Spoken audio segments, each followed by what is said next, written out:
Well, good morning, June something. What is it here? 19th maybe? Let's have a look. Yeah, it looks like it's about the 19th. Anyways, a couple more tents overnight.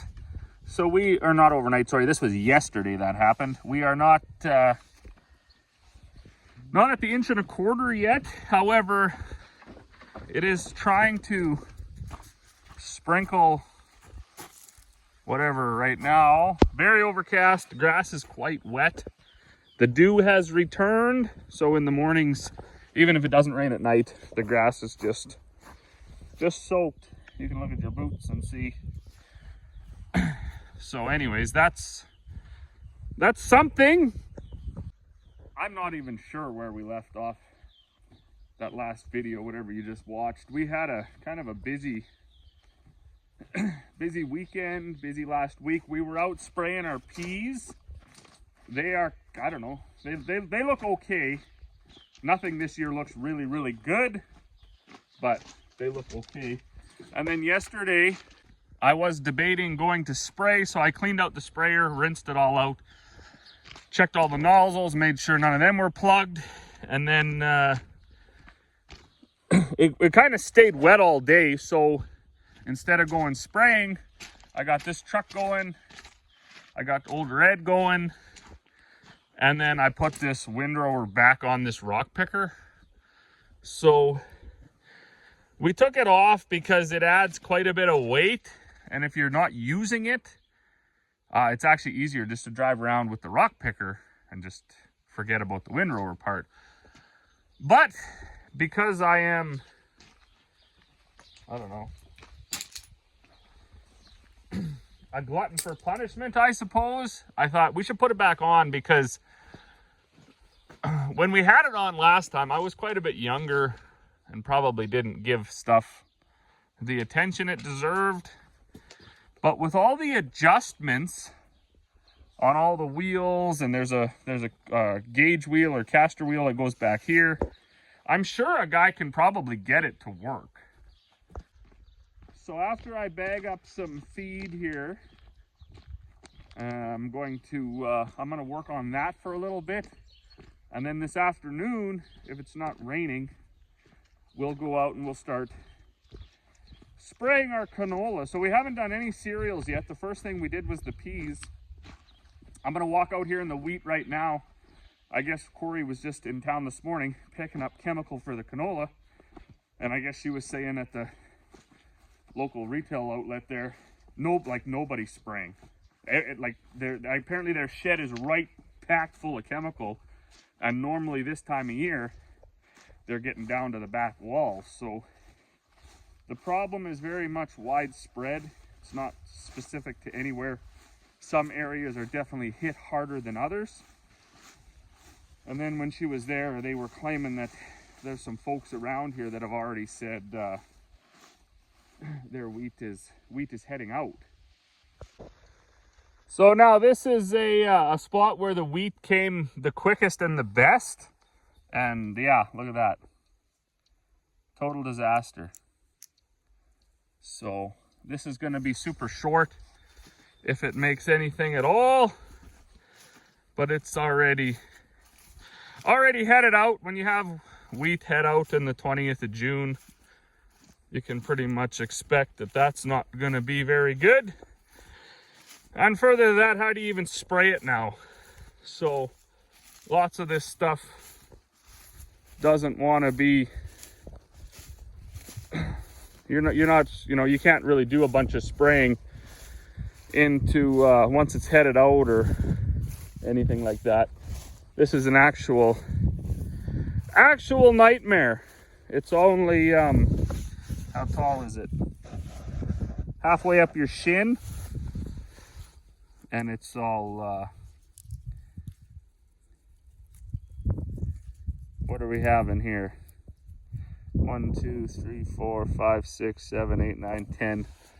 10 seeds per head. All we can hope for at this point is now that it fills, it gets another 10, 12 inches, sorry, not 10 inches taller, another 4 or 5 inches taller. And we'll go from there, I guess. Right out here, you can see this is all gonna be nothing. You can feel the head in here. It's just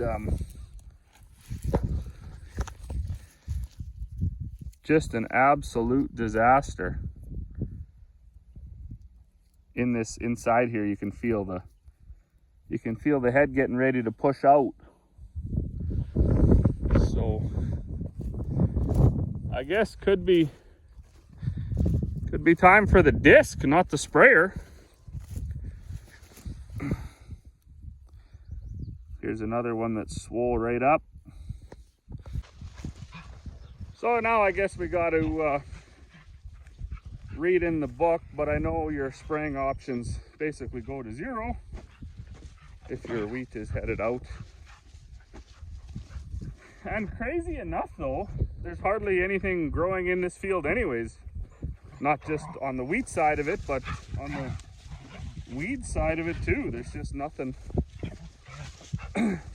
here. So very, very disappointing. I'm gonna jump across the road and look at the oats and see where they're at. They were only a few days behind this wheat, so I would assume that they're also boy, it's going to be tough this year, because I know there's a lot of folks that were banking on straw, and when you have grain that's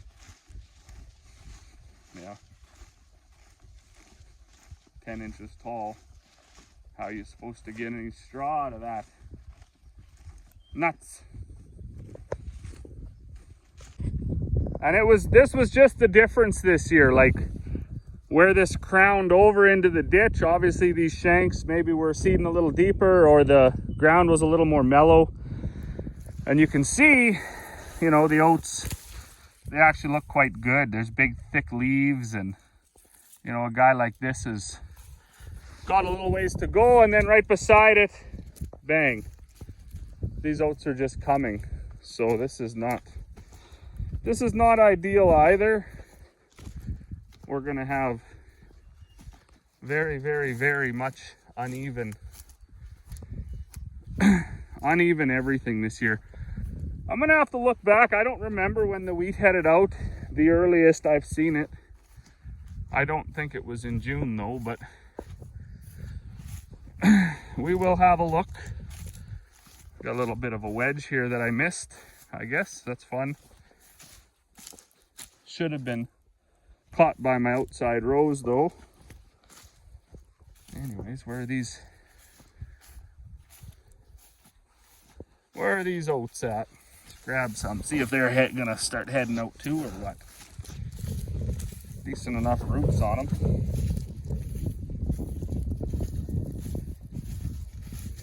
Ah, there's a ways there yet. Oats are looking good. Just that pesky wheat. All right, well, I just filled a few bags of oats, and then I thought I would tackle this. So this was busted off and needed to be welded. This rim, I don't actually ever remember what happened to it, but it was damaged. That's the part that goes onto here. I guess maybe it was all pooched, so I give her a little weld there. It was cracked a bit, and then have to grind that off. These ones are good though. Need a shot of air anyways. They still roll. Corey was going to look online and try to find that rim, but we're going to go out west. So we're going to actually do a crop tour now, because I don't know, this wheat was disappointing that it's headed out already, but of course that's right in behind the bush. So that's where it came first.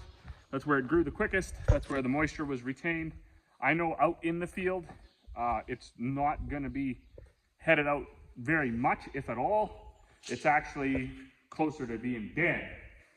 So like neither situation is good, but if it's closer to being dead and it's getting some new life out of this rain, then maybe maybe there's a chance, you know, that we're, say, a week or two behind on some of it heading out. That would be ideal. Like there's nothing ideal this year anymore. Nothing, everything is a disaster.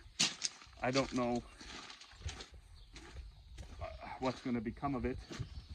I know somebody made a comment in one of my last videos that are like, oh, this guy's going to get 80 bushel crop this fall, and he's going to say he doesn't know how. Well, we've never grown an 80 bushel wheat crop, I don't think, so this stuff definitely won't be the year for it. In fact, I think if all of the wheat out west and all of the wheat out in the middle of the field is headed out as well, I would say 10 bushel to the acre is a stretch. So,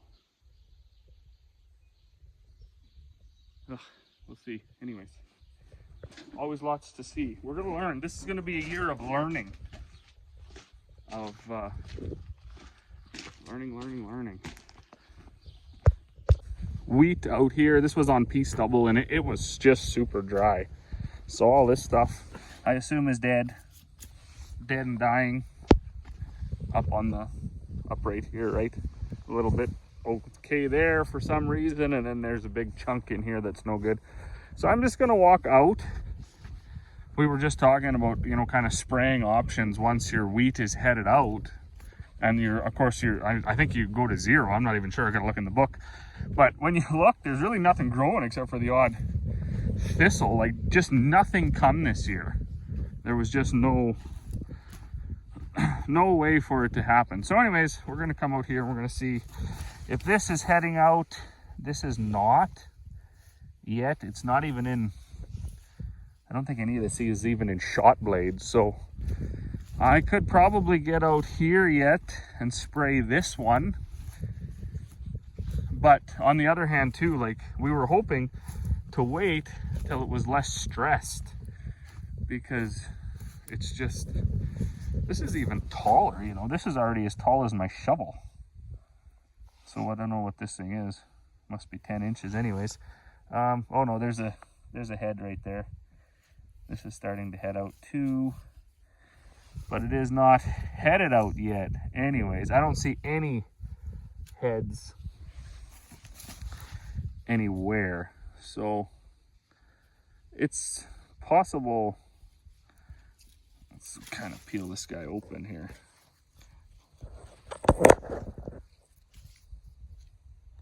The head is developing right there. Anyways, it's possible that this can do a little bit more growing and that we can maybe get out here and spray it. On the other hand, is it even worth it? You know, more good money after bad. I don't think that this stuff even has a chance anymore. So have to get, I mean, it's gonna have to do a heck of a lot of recovery in order to be anything. In fact, it's probably just too far along, too far gone, I guess. But we do try to stay optimistic. Is it getting greener or yellower? I would say this patch is probably getting yellower. And even if it makes it, we're gonna be looking at like a December harvest. So we'll see. I know a few years ago, my dad was telling me that there was an old lady that used to say, sometimes you need the high spots and sometimes you need the low spots. And this year, I think, is a year where we're gonna need the low spots. So we are not even a mile and a half away from the wheat. This is barley seeded into canola stubble. A couple spots where I filled the drill. That fertilizer just destroys the crop on a year like this. So I do always like to walk out into the field to see what's going on. I don't like looking at the headlands. It's usually compacted and either way better or way worse. Some volunteer canola coming up. Maybe I should just leave that. Just have intercrop barley canola. A few spots here, I think, where it was seeding a little lighter. But anyways, that's probably okay for this time of year too. or this type of year, I guess. So we'll look at these more established plants and try to find out how close they are to heading out.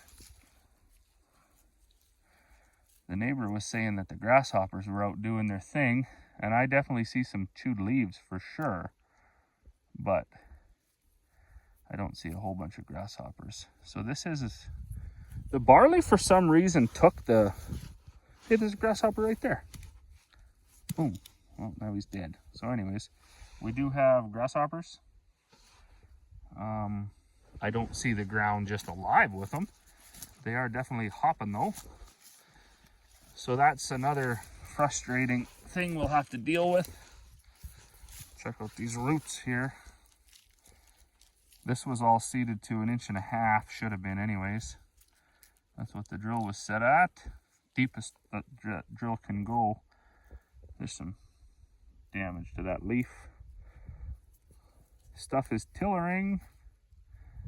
And we're at what, 1, 2, 3, just going into 4 leaf. So the barley looks like it's gonna get legs.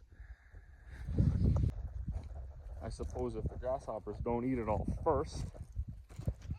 But anyways, yeah, it does look pretty good here. And usually it gets better as you go north, the soil gets better. There is moisture and still good color. Only some of the lower leaves dried up. So I'll be optimistic about this one. All right, well, this is now the bottom part at home. So it's a steady climb all the way up to the east.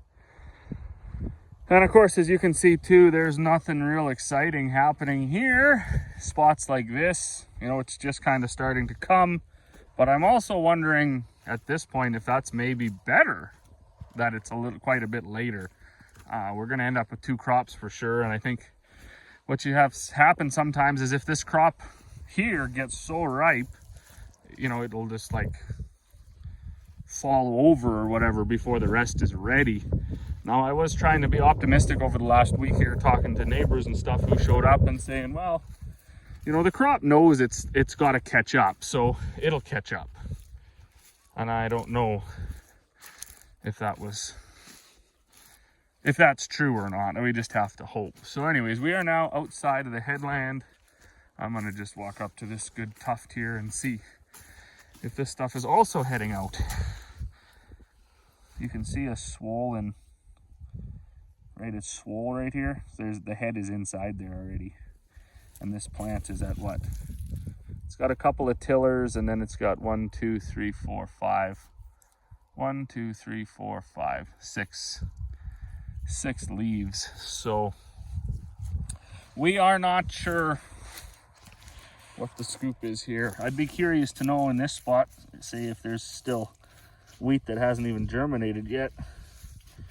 I mean, there's definitely weed seeds. That's a curse with them, is they're so smart. There's a wheat, right? Wheat that is just barely making it. So there's gonna be a whole nother crop coming behind this. Look at that wheat. Just germinated, and there's some that's headed out. So we have no choice now but to wait, I guess, and just see what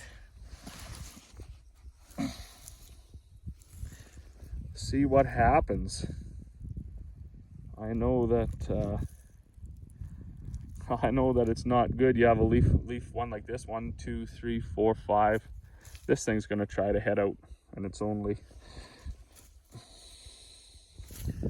10 inches tall. Be one heck of a harvest too, try to get this picked up. So there are a few weeds in this one, but I do think with as behind as most of this is, most of this field could be sprayed yet too. So we might do that yet. All right, so now we've jumped right across the road from the wheat into the peas. These are green peas. For some odd reason, over the last 5 years, we've been struggling very hard to raise a decent pea crop, and I didn't know if it was maybe some soil disease or something, maybe some seed disease.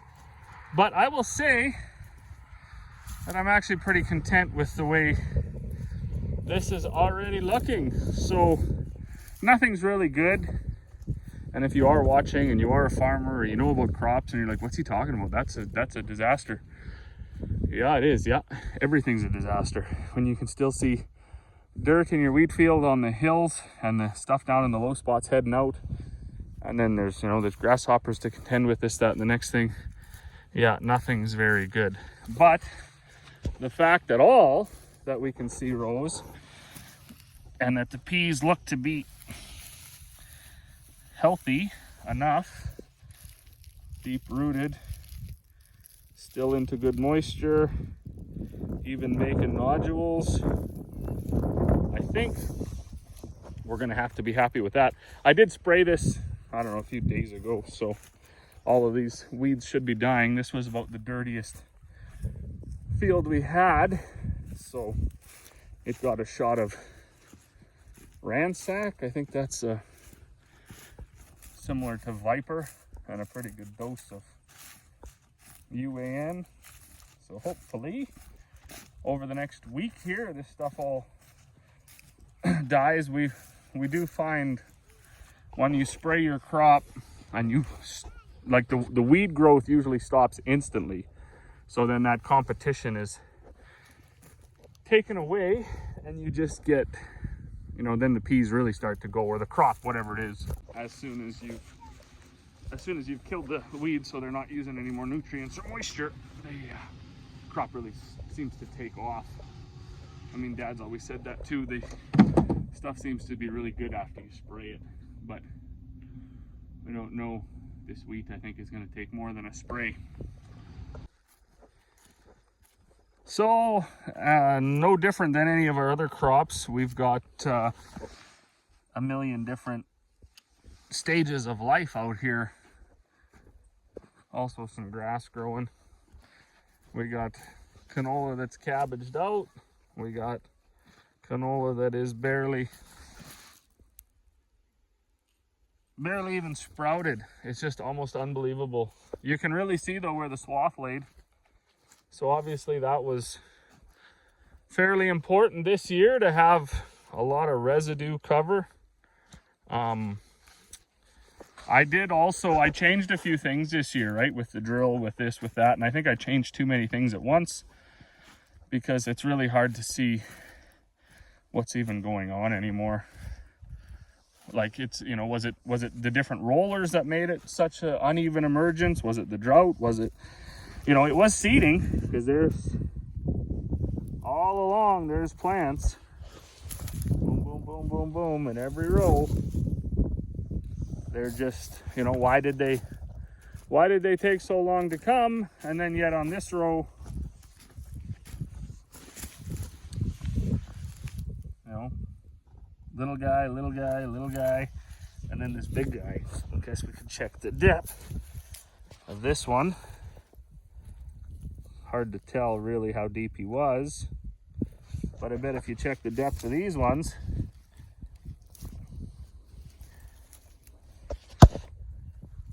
you know, they were also deep. So is it, where's my thing here? You could say it was basically 3/4 of an inch deep.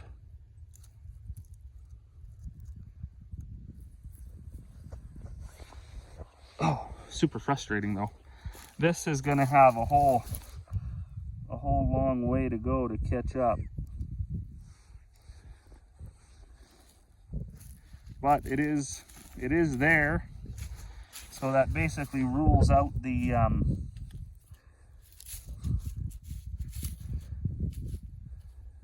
seeding tool. Obviously it was working. Let's see if there's some seeds here yet. There's one. I think there must have been some cutworms too, because some of them, I just dug up 2 seeds trying to move this stuff. I'm trying to find a blue seed.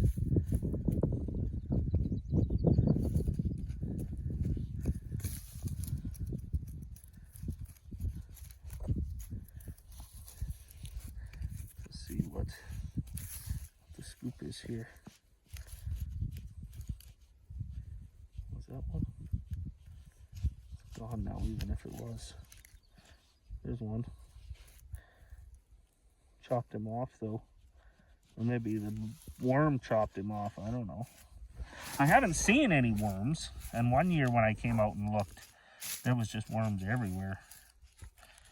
But I know over east they were battling the dreaded cutworm. So, see, there's a deep canola too. But he's been severed also. Just wanted to see how deep this guy was.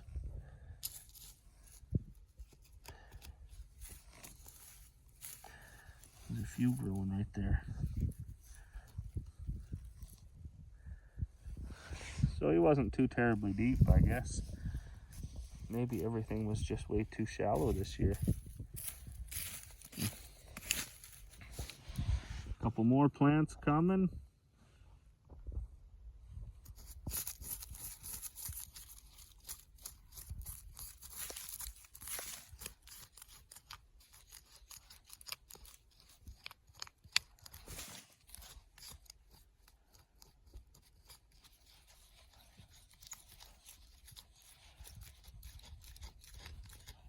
I think this year being too early was, or getting in early was not the best move, because it's all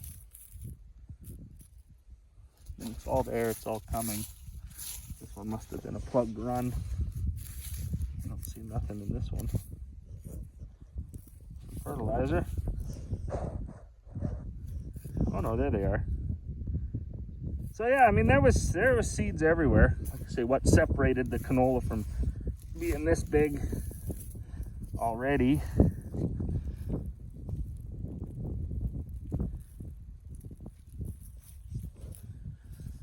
to being just sticking through the ground. But anyways, I think this has to be sprayed. That's going to be our plan for today. I think we're going to go home and mix up a tank of spray and come out here and give a first shot on this.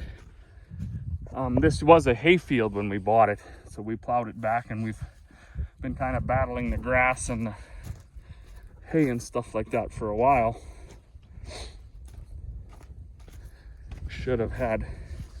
Guess we should have spread all the straw last year. But the other thing we've been battling here is the neighbors not having any pasture for the last 3 years, and very poor hay crops as well. You kind of feel for the neighbors too, right? And you think, well, yeah, I got some straw I can let go, so you just do that. And maybe we just did that too many years in a row. And now we're gonna, on a year where it goes bad, it really goes bad. All right, well, we are back at the yard. We didn't go north of town. We just kind of wanted to check out the wheat, the barley, that 1/4 of peas, or that 150 acres anyways. And then, yeah, that canola. So we are gonna spray it. I'm gonna spray it with some Centurion too. We do find with our Liberty, it does kill the wild oats, but then they just grow right back. So I don't know if it kills them too fast, or maybe we've always sprayed them too early. I don't know. We are also mostly a less water farm, but with the drought and the stress and all that stuff, I'm going to spray that Liberty at 10 gallons. I have seen guys talking about being up to that even 20 gallons. I don't know. I'm mostly convinced that less water is actually better, because I don't know, we've been having some not such great kills over the last few years that we've been doing lots of 10-gallon stuff. So we will see. This year I don't want to take that risk. Everything is struggling so bad and looks so bad at this point that I just don't think it's wise to go off label on anything. So we are going to stay on label, do everything right, and then I don't know, discouraging to say the least. I don't have the fancy sprayer. I've heard some new ones that you can actually switch these from the cab to a certain extent, 1 or 2 options or whatever, but that's not how the blooms roll. So anyways, wing this back up. We're gonna go have lunch, and then we're gonna mix up a tank and go do a bit of spraying. All right, well, I was just in, had some lunch, got a couple tubs here ready. Somebody's coming for one. I don't know if they wanted the 16N or the breeder blueprint. Those are the most popular tubs anyways. So when he gets here, he can decide which one he wants. That's another thing that's been unbelievably depressing too, is watching and hearing stories from all of our local livestock producers. So no different than the grain side or whatever. Over the years, we've had some good ones or whatever, and people were doing expanding, and then, you know, up to and including expanding their herd as well, not just machinery and land and stuff like that. But now all these guys with hundreds of head of cattle and not enough pasture for hundreds of head of cattle. I mean, barely enough in a good year. Really, really, really far behind in a bad year. Your options are limited. Like, what do you do? You just phone up a liner and haul them to town? Like, it took these guys a lifetime to build up their herds the way they wanted them and the condition that they got them in. And now we're into, like, yeah, we're at 0 hour where we don't know what to do. Options just aren't there, right? I mean, it wouldn't make sense, it wouldn't be feasible to buy the feed and truck it. To an extent you could if you only needed, say, one load, but some of these guys are needing like a load every 5 days, so very discouraging. And now, in past years where there was a lot of reliance on the grain farmers to drop straw to make up the shortfall from the hay crops and coming off of pasture early, when you have a crop that's 35 inches tall, 48 inches tall, there's a lot of material. When you have a crop that's 12 inches tall, there's no material. So there most likely will be no or next to no straw this year. All right, well, good afternoon. So we are out, we're spraying now. We were field checking, we found some grasshoppers, we found some headed out wheat, we found some oats that look like they're closer to heading out than not. Canola, this is unbelievably spotty too, I don't know why. Anywhere where we combined with the 9610, because that's the combine we were dropping straw with here. It's growing good where the windrow laid, where they picked it up. The other 9750 with the chopper on it, that rotary combine, it was beating up the straw too bad, so we just, all the work it did on this half section was all chop. I can't say for sure that it's growing better where there was that windrow coverage. I don't think, though, that it would have made much more of a difference to chop all the straw, because, like I say, half of this field, and it was just random throughout it, like they were working kind of side by side, half of this field the straw was dropped. So there are spots maybe here where it's more even, but that's also down in that little low spot. That all came up. I was super stressing about the new rollers that I used. I mean, I still am. But when you get out there and you look, all the seeds are coming. They're so far behind the ones that had a good start. So very, very discouraging and disheartening, but nothing can be done about it at this point.